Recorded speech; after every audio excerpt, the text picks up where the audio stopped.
I have a lot of stories that I know, and people I knew, and people I helped. Of that I'm very happy, very glad I helped so many people, especially in the hospitals. In the hospitals at that time, or in the hospitals with Freddie? In the hospital with Freddie and at that time, because there were soldiers that were 19, 20 years old, and their parents couldn't come here or couldn't come to Tampa or couldn't go to New Orleans because they didn't have the means and they couldn't leave work and they just couldn't. So we were there and they would ask you, you want to make a phone call? You want to write a letter for me? You want to read this letter? You know, stuff like that, that they would ask you. And you would do it. I would do it. Oh, yeah. Where was this? Tampa? This was in Tampa. It was here. It was in New Orleans. Yeah, different places. In Tampa, yeah, because like I said, I lived there and I lived just outside the base. MacDill is still there. Yeah. Yeah. When I moved to that house in Tampa, your father helped me move. My father. He used to stay with me for a while. Yeah.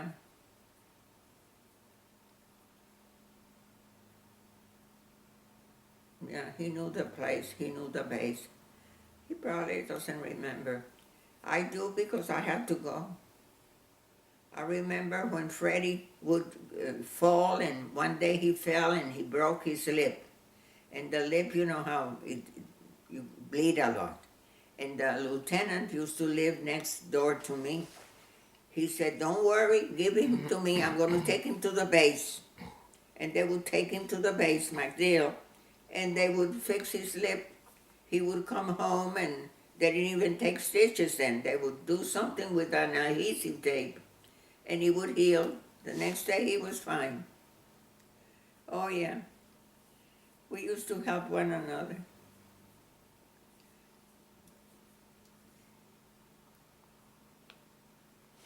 Is this why you think Freddie wanted to join the military, because of this background? No, because he doesn't remember that, you know. He was just born during those years. No.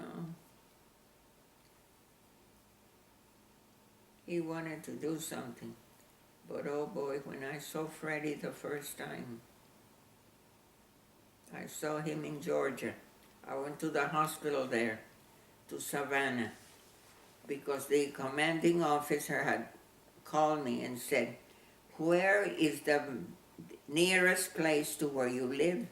I said, listen, I live alone, I work, and Georgia is the next state close to Florida. He said, no, because we want to take him to where it's handy for you to go. They were nice to me when he came. Yeah, oh yeah, because they would ask me. So I told him it would be Georgia.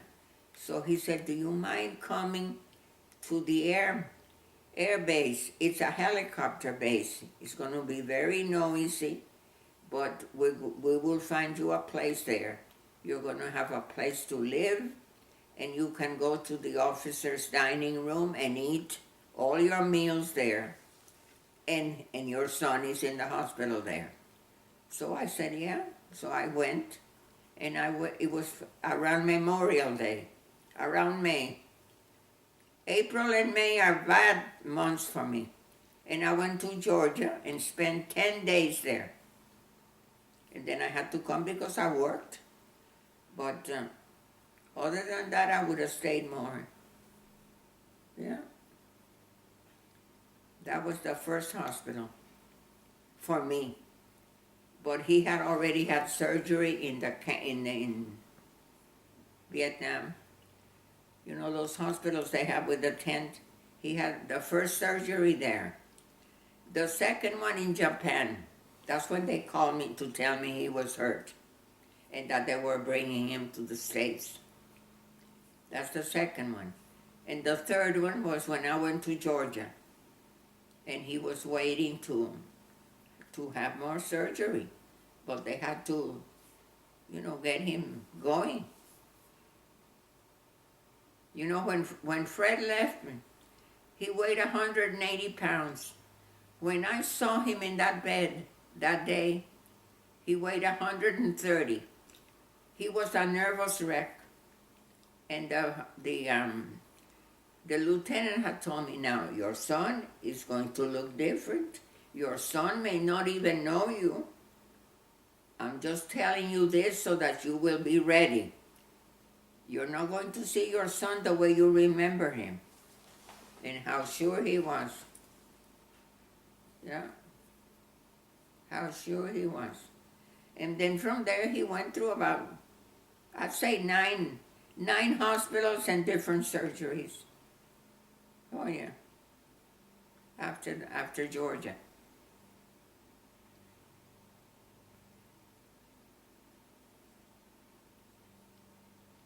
Yeah, I remember the story that you were seeing Nixon, and he was saying that the U.S. was not in Cambodia, and yet you had received a letter from Freddie saying that he was in Cambodia. Yeah. You remember that?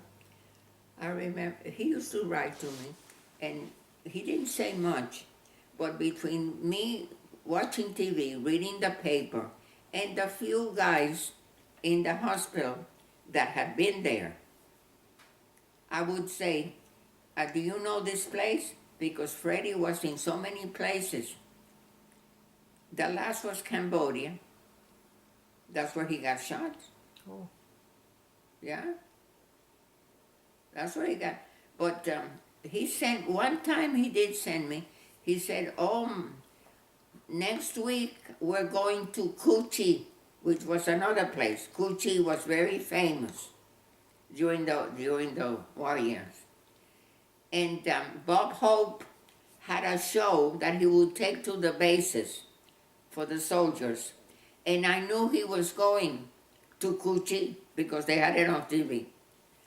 And so I wrote Freddie and I said, all my mail had to go to San Francisco, to a P.O. box in San Fran. And then they would take it on to the whatever island he was in, whatever hellhole he was in, yeah? That's the way it worked. Oh, yeah. But for some time when I was in the hospital here, you know that big hotel here? There used to be a hospital Biltmore. during the war. That's where I used to help out too. And then if a boy would say, I just got back from Vietnam. Oh, you did? Where were you? Then I would say, oh, I was here, I was there. And then I would say, oh, my son's over there. He is, yeah.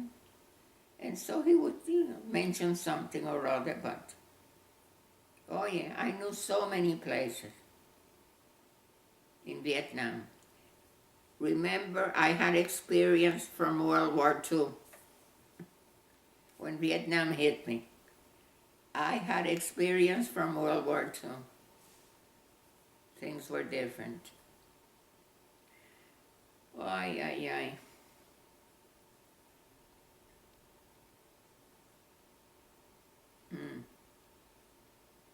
So many years, so many people, so many good people lost.